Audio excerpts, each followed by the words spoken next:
Hi, I'm Mara, and I am the Camp Maven, the camp administrator for the Alley Playmakers Theater Summer Camp.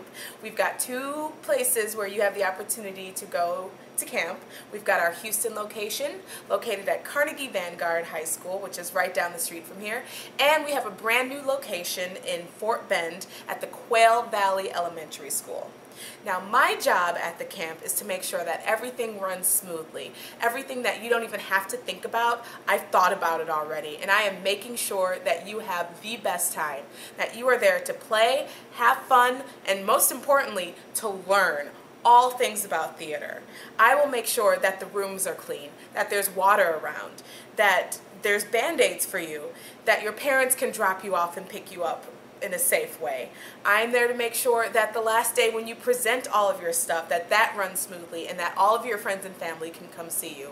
And I get to provide snacks for you on that day too.